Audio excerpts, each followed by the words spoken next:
Entrepreneurship, Chapter 2. Introduction. Activating entrepreneurial mindset is a journey. Practice the entrepreneurship method. Activating the entrepreneurial mindset is a journey. This is something that doesn't happen overnight for most people. You're not usually born with that. That's something that you develop. But for people who actually have that mindset, it's a process that they went through to get there.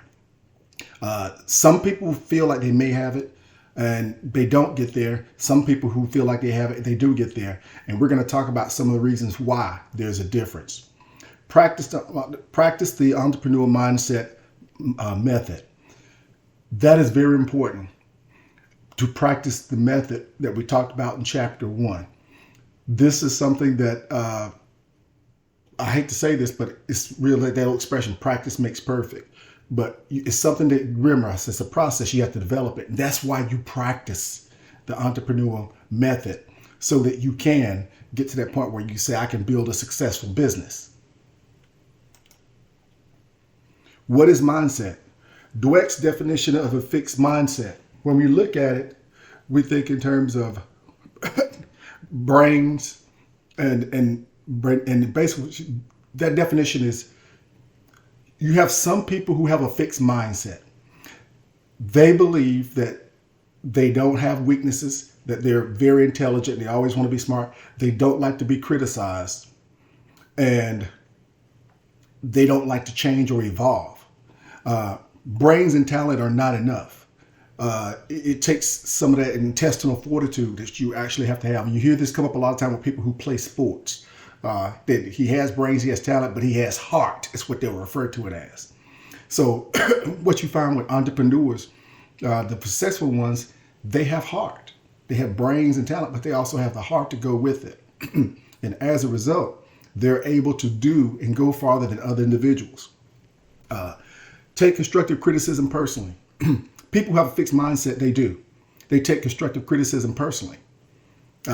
They view it as a personal attack on them. And that's one of the reasons, that's a drawback. Because when they look at what it is they're trying to do, if someone's trying to help them, they don't view it as help. Attribute other success to luck.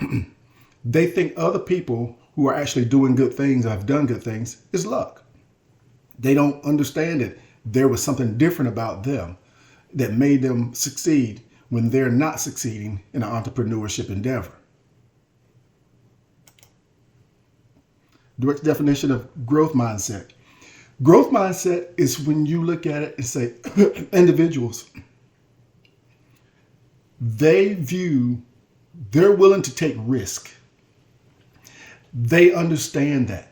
They're willing to take a loss. They understand that.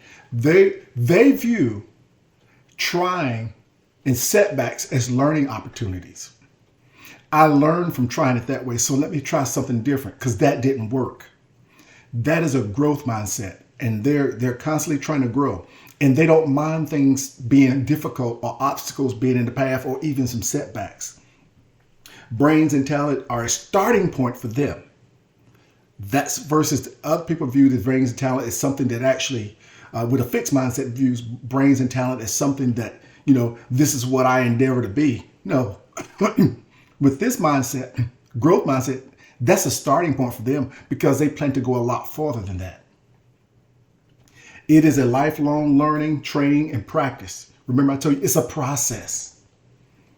And that's why with this process, it's lifelong learning. That's why I've never met a leader who has arrived. I've met leaders who are good. Basically, what I'm telling you is I've never met a leader that couldn't be better. I've never met an entrepreneur who couldn't be better. That's because of lifelong learning, training, and practice. Failure is an opportunity to improve. That's what they view it as with this mindset, the growth mindset. That's a learning opportunity for them.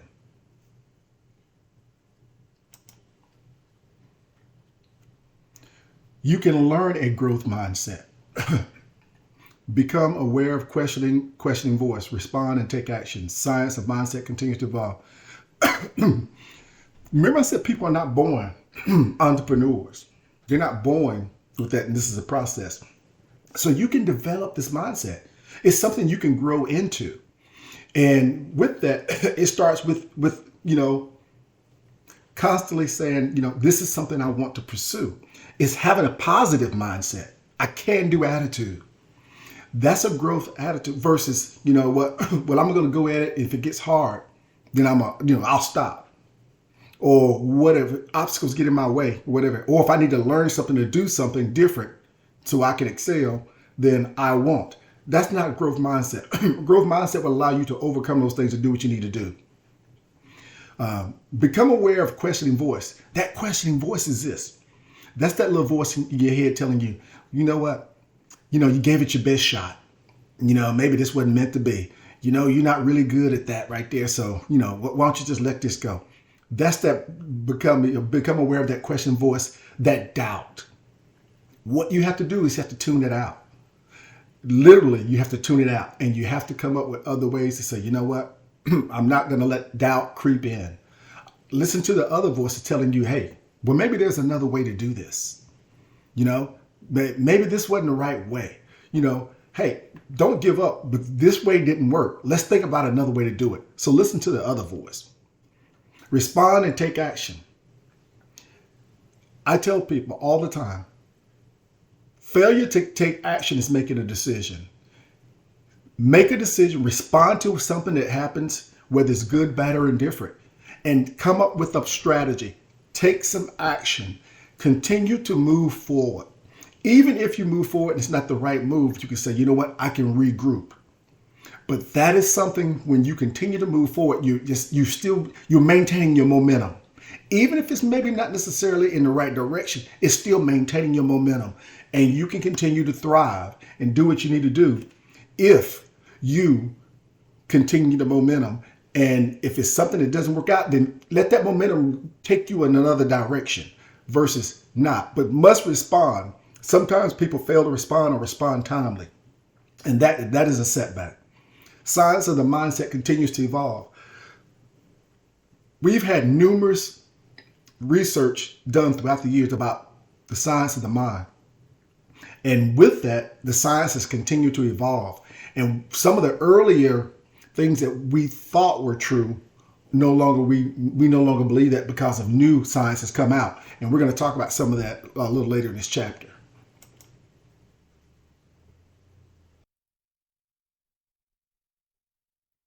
Entrepreneur mindset enables one to act on opportunities, be resilient under certain uncertain conditions.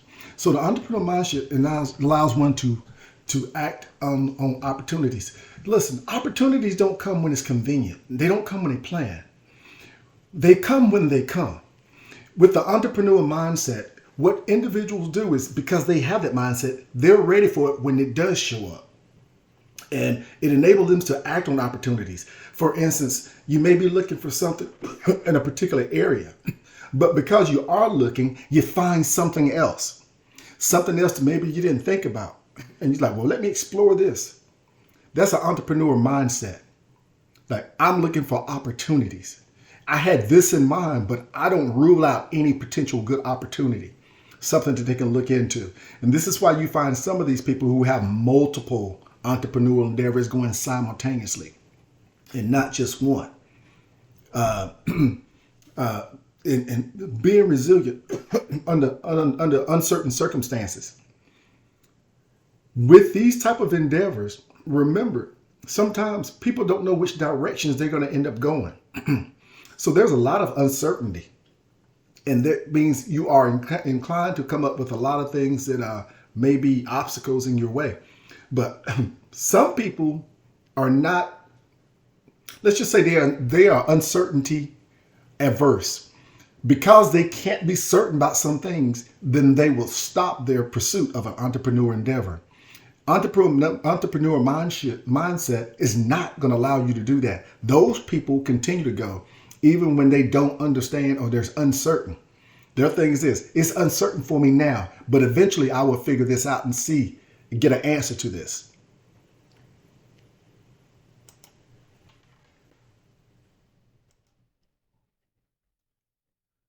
The mental process. relate to cognitive strategies. Understanding the metacognition. So when we look at the metacognition, this is a situation where you have understanding how we think, the process in which we go through and how we think about things. Everybody's different. So everybody's metacognition is going to be different. And this is how we process it for how we think about things. For instance, if you had a situation that was difficult, the process you go through to try to ascertain how to resolve it would not be the same as your best friend. They would come up with another way. And that's, we understand the metacognition. This is the process in which how we think when we're trying to resolve some issues.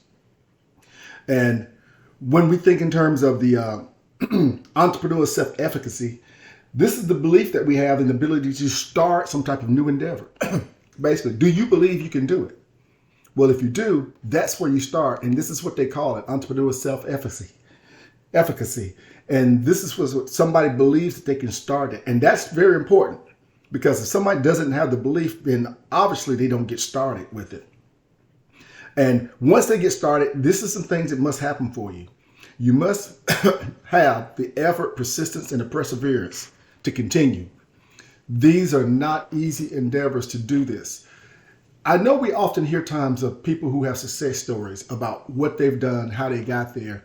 We always hear the big names, Steve Jobs, Oprah Winfrey, and, Bill Gates. We always hear that. But there's a lot of other people out there too who actually are very successful. And what a lot of them will tell you is this: they had setbacks. And if they did not maintain their effort, persistence, and perseverance, they wouldn't have made it. I can't remember exactly, but there are some organizations, I kept off the top of my head, but there are some organizations where they have failed 200 or 300 times before some endeavors before they became successful. Imagine you doing something 100 or more times and failing before you finally get it right. Is that not the epitome of effort, persistence, and perseverance? It doesn't get any better than that right there when you find somebody who's done that. Value creation. Entrepreneurship is to create value. Value not easily defined. Creating something new. Value is felt on a societal level. So when we look at value creation, this is something it's not easily defined, because here's why. That could be something that pays you. That could be something that how it makes you feel. That could be something that how it makes others feel. I mean, it could be so many different things, how you determine value. And a lot of times it will entail creating something new for either you or someone else. That's how you find it. When you think in terms of, I want to do something, on some type of entrepreneur endeavor, well, it's like, well, what is you plan to do? If you think about it, if you're offering the same old as someone else, then you haven't created anything. Not unless you can find a way to improve something that someone else has done or whatever else. But a lot of times that's going to involve creating something new. So this is going to require you to think outside of the box. And I will tell you this, a lot of times when you're trying to do that, you will find a lot of people who may not be willing to support you on that, because you actually have a vision. Remember this, they may not conceive your vision, so they wouldn't understand. Value is felt on a societal level. So when you talk about value, this is how does it help others? How does it help society? So, I mean, for instance, if you're trying to do something, my entrepreneur endeavor is to go out here and come up with a clean water device to help people in rural America or in a third world country. So that is a value that's felt at a societal level when you talk about something along those lines. And there's multiple things out there when it comes to it, but that is one particular way.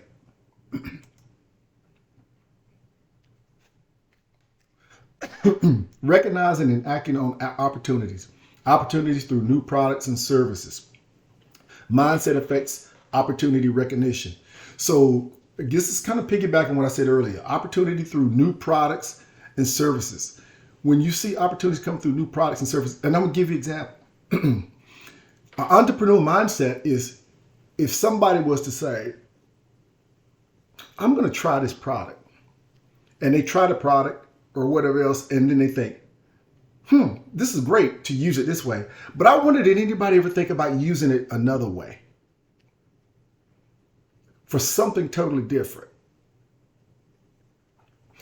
And that's it's maybe a new product or service someone that you could offer or someone else may offer, but even still, opportunities looking at things, having that mindset of like new products of, well, what's really needed out there?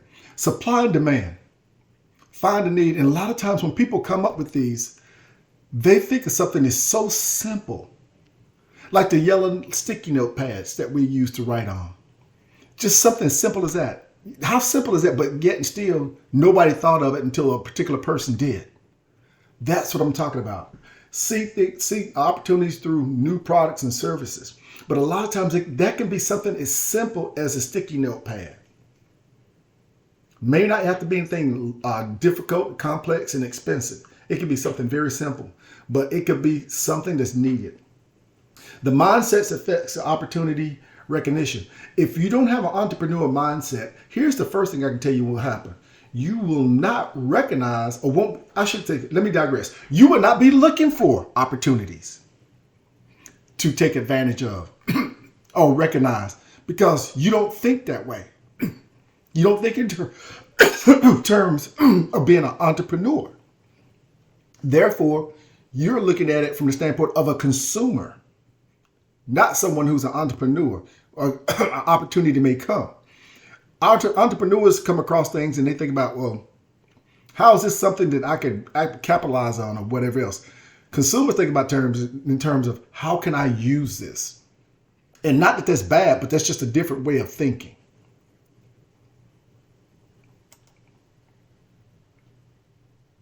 Adaptability and resilience. Capacity to recover from challenges, setbacks, failures, unexpected challenges, resilience built over time, ability to move forward. With the entrepreneurial mindset, the capacity to recover from challenges, things will come and they will be very challenging at times. And they come unexpectedly and they come from places that you can't prepare for mentally. But you have to have the capacity to recover. For people who've played sports, it's the ability, not use football, it's the ability for someone to get knocked down or get hit hard and then get back up and get ready for the next play. That's an entrepreneurial mindset right there. When the entrepreneur gets knocked down, figuratively gets knocked down, they recover from it because it's some type of challenge, it's something they didn't see. And like they say in boxing, the punches that hurt the most are the ones you don't see. So when things really come out of left field and catch an entrepreneur, it doesn't matter if it knocks them down, they still have to get back up and they have the capacity to recover, continue to move up. Setbacks and failures, unexpected challenges, all these things fall in that category because there's things you can't plan for. And when they do happen, you have to ask yourself, is this going to steal my dream? Is this the actual event, or is this obstacle? Is this the one that actually steals my dream? Entrepreneurial mindset says, no, that's not going to happen. Resilience built over time. This is something that, because these people have, a lot of times when they start, as they go over time and they start pursuing things and endeavors, they develop resilience over time. It's almost like they get stronger and they have a better aptitude for what they're dealing with and they're better prepared for it because they're battle tested. This is why you can find somebody, well, how's this guy had 3 businesses before they failed and his 4th business made him a millionaire? Resilience built over time. And that's what he kept doing. He didn't let setbacks stop him and he stayed resilient. And over time, his 4th business is the one that actually took him over the mountaintop. Ability to move forward. Regardless of what happened, as I was saying earlier in the presentation, even if something's not going, maintain the momentum. ability to move forward. Even if if you're not moving forward in the right direction, you eventually fill it out. But because you are having that momentum, something possibly good can happen versus going backwards or stopping your momentum. Those are situations sometimes people don't recover from when they're trying to pursue something that's difficult or different than they've ever done.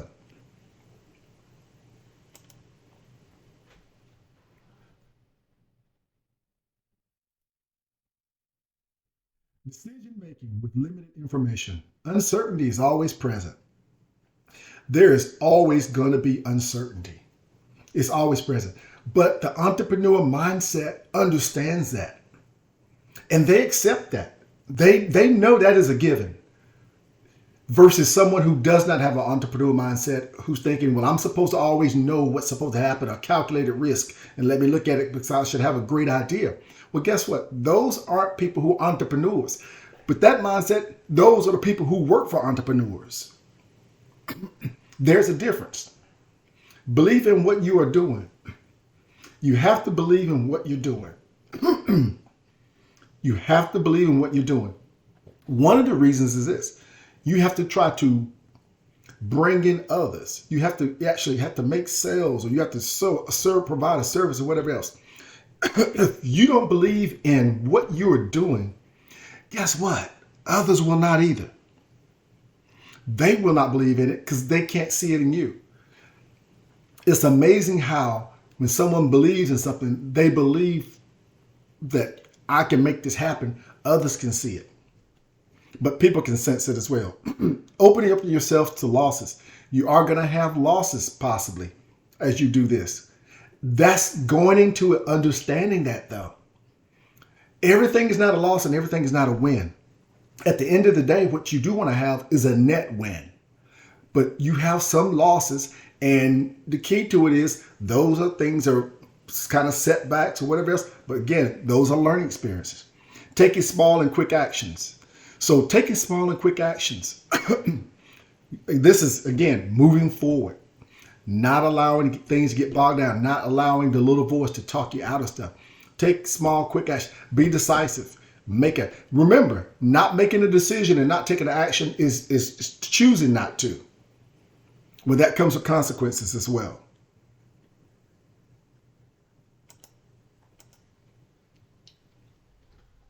Connects to curiosity, drive, and motivation, referred to as the North Star. Better able to connect with new opportunities. Okay, when you have this with your entrepreneur mindset, you can connect to the curiosity and drive and your motivation. This is what keeps the engine going. This is what drives. This is how you keep focused, and this is how you continue to do what you're supposed to do. Always stay curious. Always continue to seek new information. Always continue to say, even if you think I've got all I need. Matter of fact, with the entrepreneur mindset, they would never say I got all I need. They continue to look, try to endeavor, try to do better. That drive and that motivation that they have. What you find with these folks a lot of times is many people around them don't have that drive and that motivation that they have. I've seen people and I've heard of people who sleep 3 and 4 hours a night because they have so much drive and motivation for an endeavor that they're working on that they think that, I'll sleep just enough to recover, but I gotta get back on it. That level of drive and motivation. Now, and this is kind of getting into your why. The driving your why. Your why is referred to as that North Star, which is that star up in the atmosphere that doesn't move. It supposedly doesn't move right there. It's stable. It's the North Star. You can always say it's north or it's your north. That's your why. Your why has to orient you and keep you focused and keep your eye on the prize. Anytime that you start questioning what you're doing, think about the North Star. Think about the why. If entrepreneurs, when they do that, that's when they get refocused. When they get depressed or they get a little discouraged, think about the why. Why are you doing this? And ultimately, that is a lot of times can help pull someone through. Be better able to connect to new opportunities. When someone understands their why and they can stay on track and stay focused, they're in a better position to connect to new opportunities. They don't get sidetracked. One of the things that if you're not careful as an entrepreneur, you can start chasing too many shiny objects.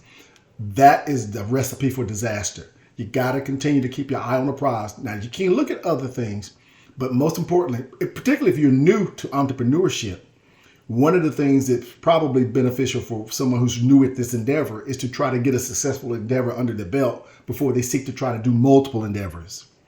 So staying connected to the why and the North Star and be able to connect to other opportunities. The role of passion. This is extremely important. The passion. Passion motivates and stimulates entrepreneurs. Develops your passion through growth. Confirmation bias. When you have the role of passion, this is when people may not be able to describe it, but they know it when they feel it. And they can feel your passion. This is something that actually stimulates and motivates entrepreneurs, but it does something even more important. It stimulates and motivates people around entrepreneurs. It's amazing if you hear them speak about their product, their project, or their service, or whatever else. And you can see that he's a true believer. This is why sometimes the entrepreneur who comes up with the idea, sometimes this is why they're the best salesperson, many times. Because it's their baby, it's their vision. And their passion is what drove them, but other people can see it and feel it. Developing your passion through growth. Now, here's something that some people seem to think. They seem to think that I'm going to follow my passion and I'm going to become an entrepreneur and become rich.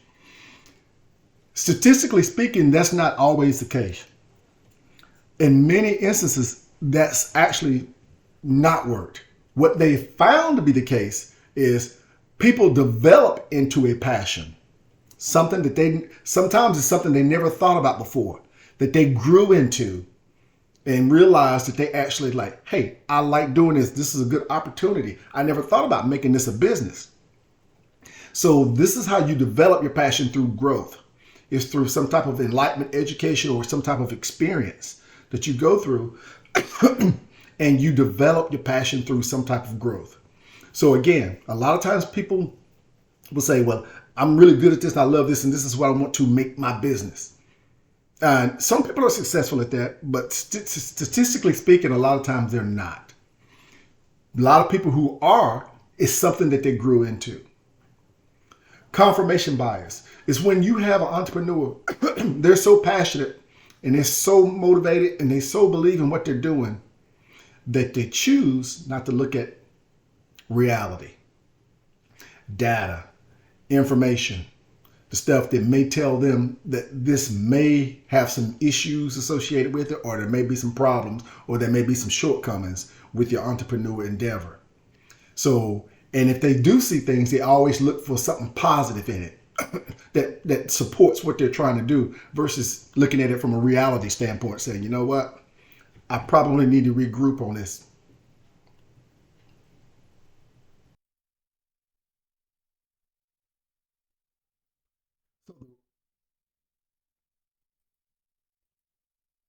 So when we look at the characteristics of the why statement,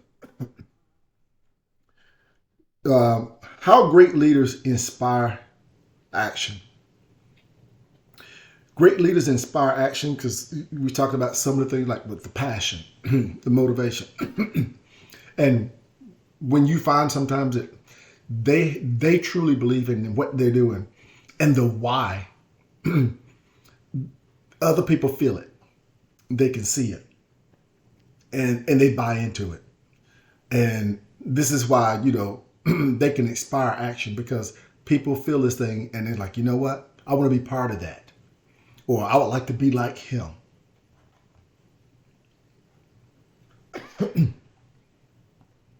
Sinek's 4 characteristics.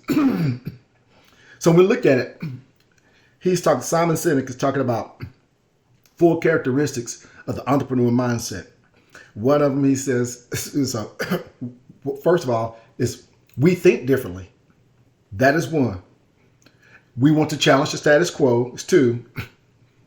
And we do things by making products. what type of products do you make for, and then the product that you make. So when you think about that, this is what they're talking about, and he's with Apple. So this is what he says is an entrepreneurial mindset for their organization. It's kind of what makes Apple possible to be who they are today. And one of the things too, when you look at your the why statement, it needs to be something that's simple, clear, and focused. It doesn't mean anything elaborate.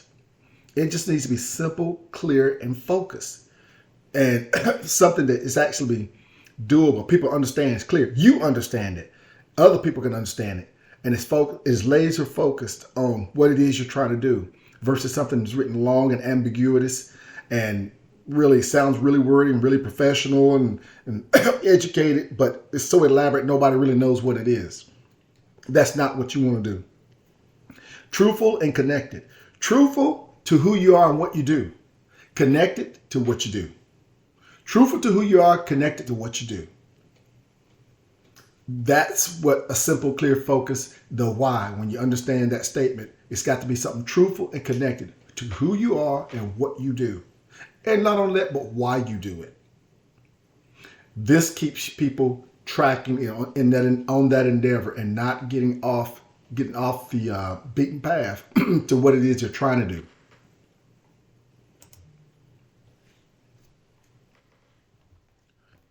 Unconscious patterns of behavior, habit loops.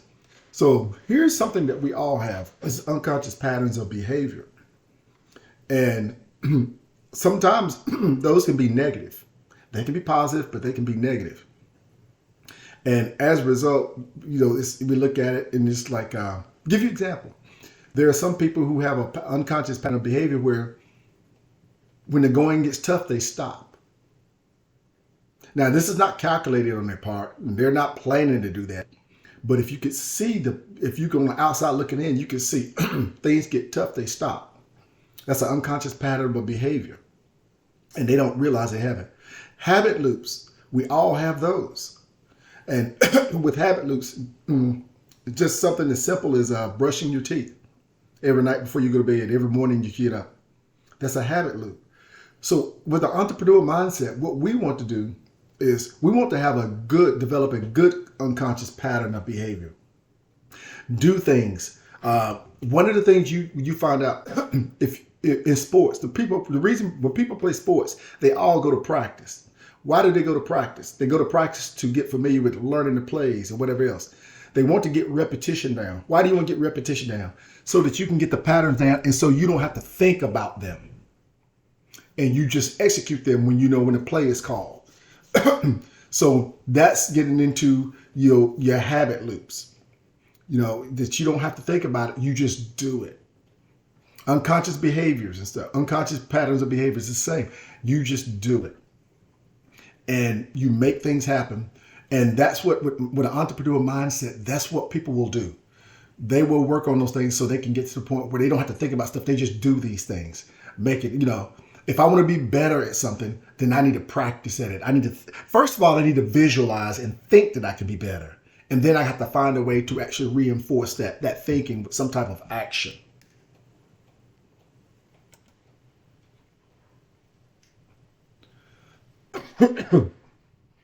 Mind shift to a more entrepreneurial mindset, the creativity habit.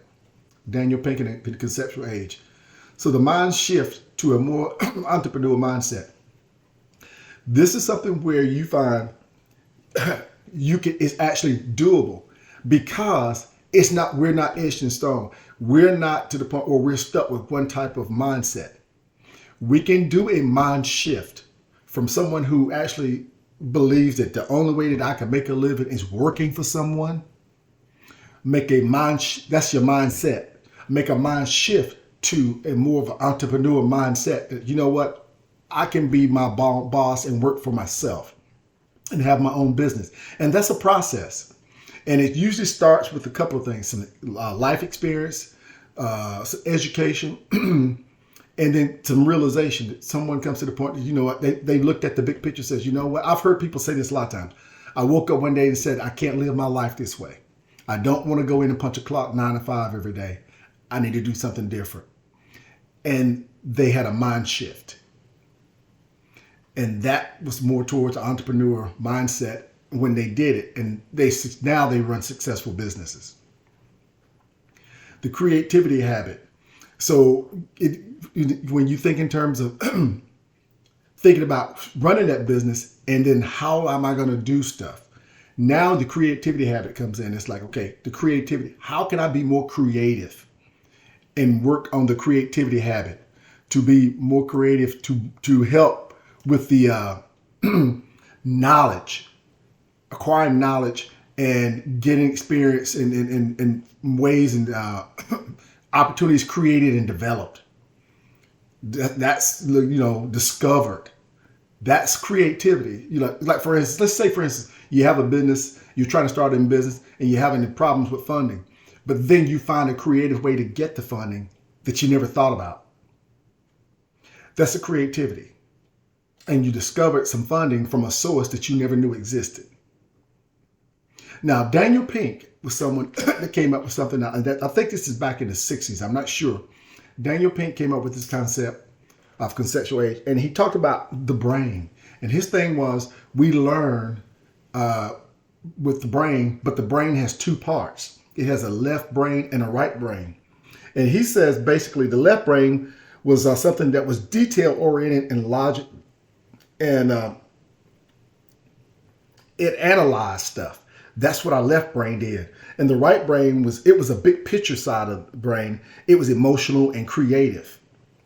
And what he kind of concluded was, in order for people to be successful entrepreneurs, they needed to have a good blend of both so that they could actually do the things they do. Because being that type of person, having that entrepreneur mindset, it actually required you to, at times, be different, to utilize the left side of the brain and sometimes the right side of the brain. Now, since then, we've had some research and data to come along that kind of contradicts that or takes it to another level. But that was his concept of the left side of the brain, the right side of the brain.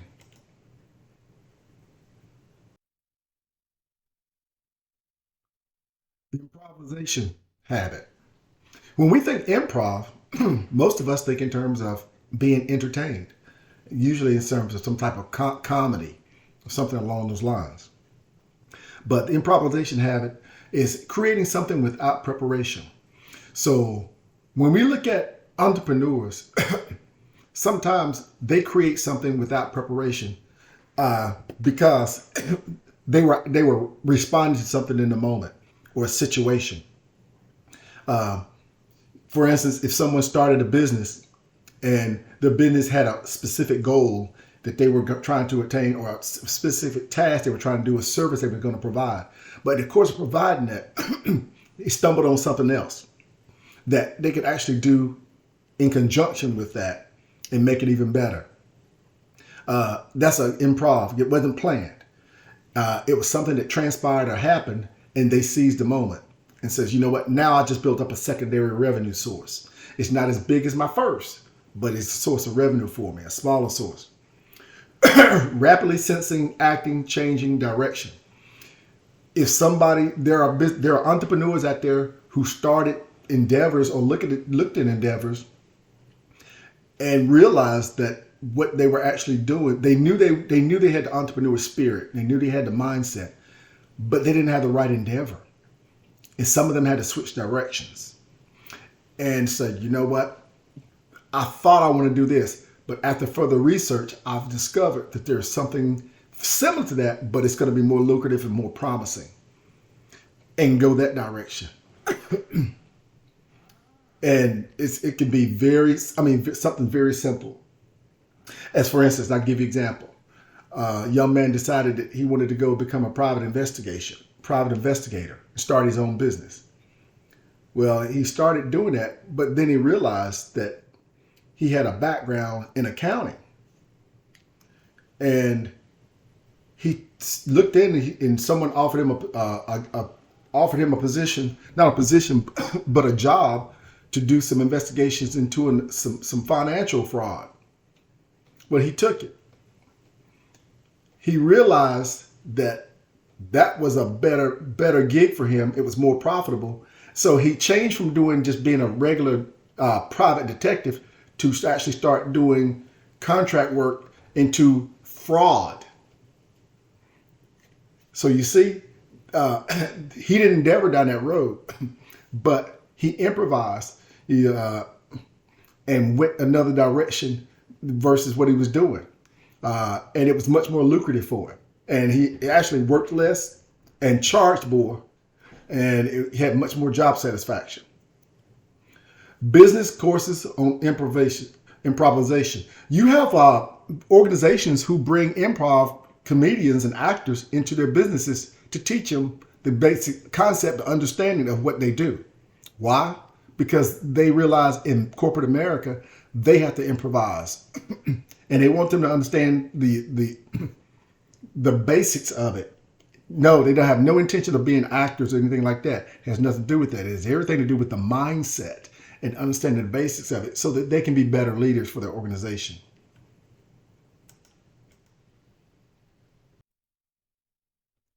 The improvisation habit. Relevant when uncertainty is high. Can help manage fear, the yes and the principle. So the improvisation habit, relevant when uncertainty is high. Yes, because I'm prepared mentally to say, you know what, uncertainty is high. Whatever comes, I'm going to deal with it. I'll find a way to deal with it. I'm not afraid of uncertainty. And so I'm going to find a way to deal with it. It can help you manage fear. Yes, absolutely. Because you understand that, hey, not only but me in my business that I'm going to do, I'm going to have my people that work for me to also, I'm going to prepare them too. Hey, and they take their lead from the leader. So if you have a business or you're in an entrepreneur mindset and you're running something, people will take their lead from you. So if you're running around like your hair is on fire, they will too. But if you have a mindset, say, you know what, this is going to be some uncertain times that's coming up, but you know what, we've always prevailed and we'll do it in this, no matter what comes our way, then they will heed that too. And they'll follow your lead on that. And it can help minimize their fear. The yes in the principle. The yes in the principle is this. Yes, I can do this. Yes, I can do this. Yes, we can do this. I don't believe I'm going to fail. I don't believe my business is going to fail. And by accepting that and believing that, it's statistically been proven that there have been people who succeeded in business because they did think that way. And it's been proven that others did not make it because they didn't. They thought they could. And subsequently, they did not make it.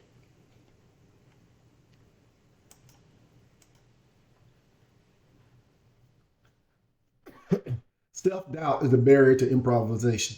So when you look at self-doubt, if someone doesn't believe that this is something that they can do, they're not going to be ready for improvisation, and they won't do it. They just can't do it because it's the equivalent to playing a sport, and you're in a position and you believe that, you know what, I can't. Let's say basketball. I can't score on this guy because he's too good of a defender. Well, you're not going to score.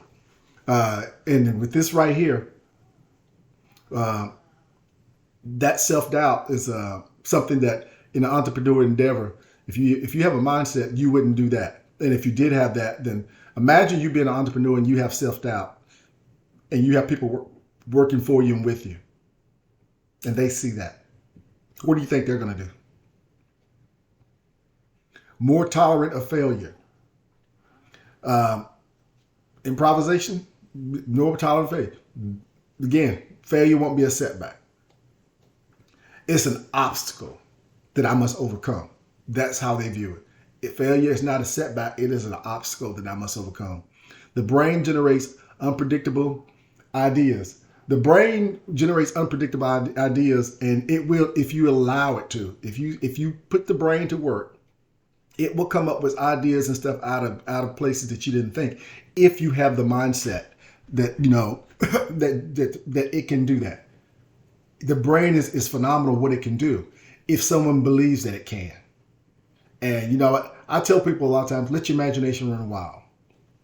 I tell leaders that a lot of times that I'm working with, let your imagination run wild. Take off the boundaries, the structure, the restriction. Let your imagination run wild. The brain will generate unpredictable ideas if you allow it to.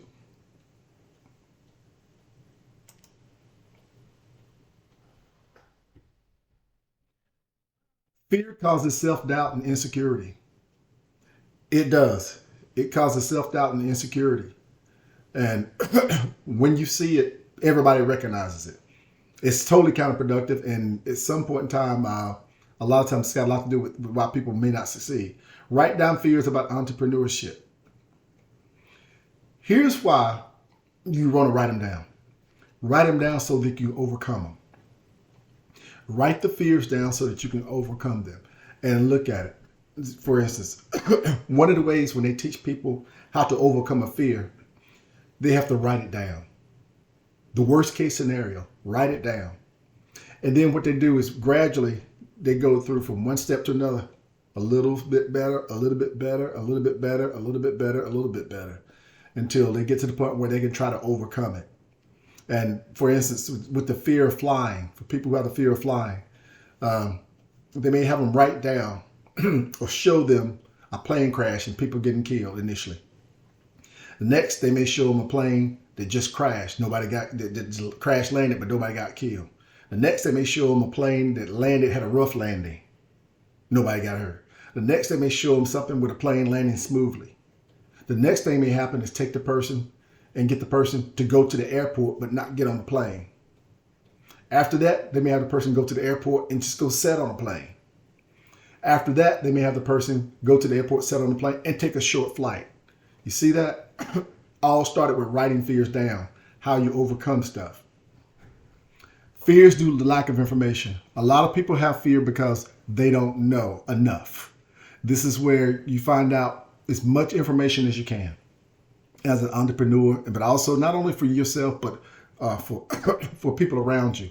Fear breeds on ignorance, lack of knowledge. To overcome it, get as much information as you can. And that's normally how you can keep fear at bay.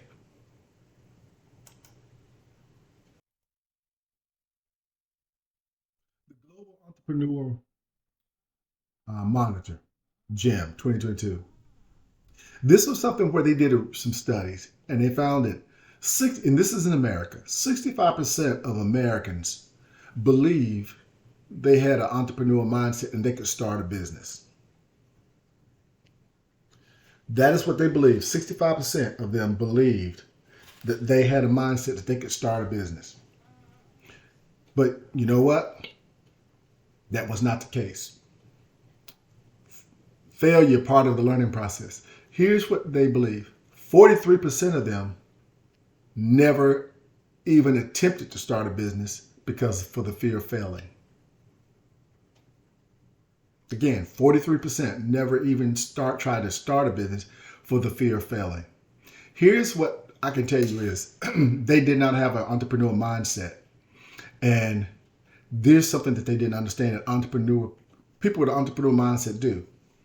People with an entrepreneurial mindset understand that failure is part of the learning process.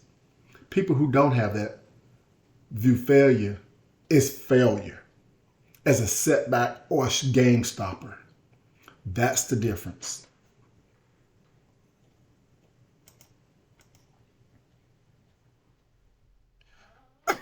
Self-leadership habit. Influence and control your behavior. So when you influence and control your behavior, this is where you can, it's kind of like the little voices when you're talking to yourself. The good voice is actually telling you what to do and you reinforce it and you believe that. I've often heard superstar athletes say how they talk to themselves. Influence and control your behavior. By actually doing those kind of things, that gives you influence, but it's coming from within. And no, people aren't crazy that's doing it. This is how they choose to excel. It's the same thing with being in business. When someone is actually saying, you know what? I'm listening to the little voice that's influencing me, and that's controlling my behavior, which is telling me I can do this. I can do this. Or don't give up. Or try something else. And your behavior focused strategies is the things that you do, is how you behave, actions that you take. You know, are you looking at this and saying, you know what, hey, I could have done this better. This is something right here that I could have done better. The behavior focused strategies. What did I do? You know, what was I thinking when I did that? You know, there's a better way to do that. Self goal setting. Set your own goals. I often have many people I've worked with who tell me, leaders, I'm my toughest critic. Most leaders are. Most entrepreneurs are. Self-setting goals. And of course, they have to be realistic and attainable, but they're also goals a lot of times that requires people to step outside of their comfort zone too. But set those kind of goals. Self-reward. You got to reward yourself at times. At times when you achieve goals and you do good things, reward yourself. For some people, that may be, hey, I take a day to go play golf. For some people, that may be, I may take a day to go to the spa. Or, you know what, on these days, I go get my favorite cappuccino to reward myself when I've done something good. That's okay. And that's a good thing to do that.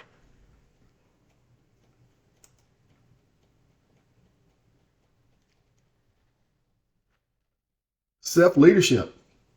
So when we look at self-punishment, this is where we look at mistakes that we made, and basically we try not to repeat them. We try not to repeat those mistakes. Learn from mistakes. That's what entrepreneurial mindset does. Self-punishment. It's a self-correcting feedback. When they make a mistake, they learn from it, and they talk about self-correcting feedback to themselves. Self-cueing. Find things or ways to encourage constructive behaviors and reduce negative. Self-cueing. Find ways to constructive. Think constructive. Have a positive mindset. Cue yourself, with things that are really positive. And because with the negativity, those things can creep in.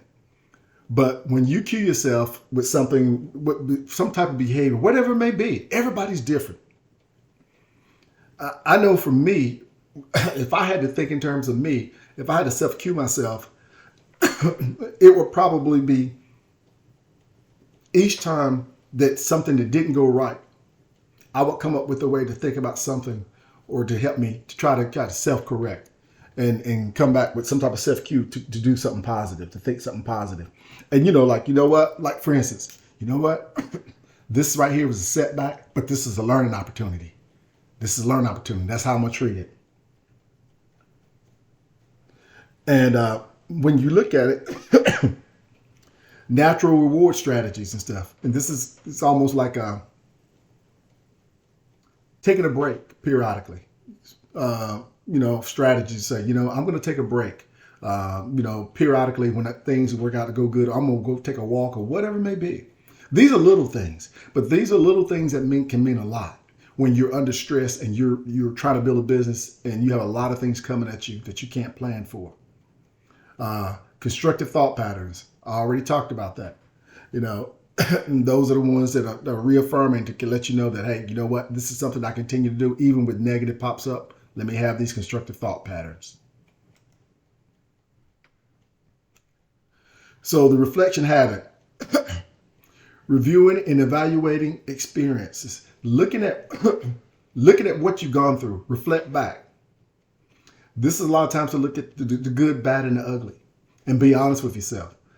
What went good? What didn't go good? Where could I improve? Evaluate that. Reflection on the practice. Reflection on the practice is what it is you're doing. Reflection on what it is you're doing. That endeavor is reflection on the practice of what it is you're doing. Reflection in the practice is how you do it. So take a look at on the practice and in the practice, and in reviewing and evaluating to determine, are you doing things right? Are you doing things smart? Or could there's ways to do things better? that concludes chapter 2.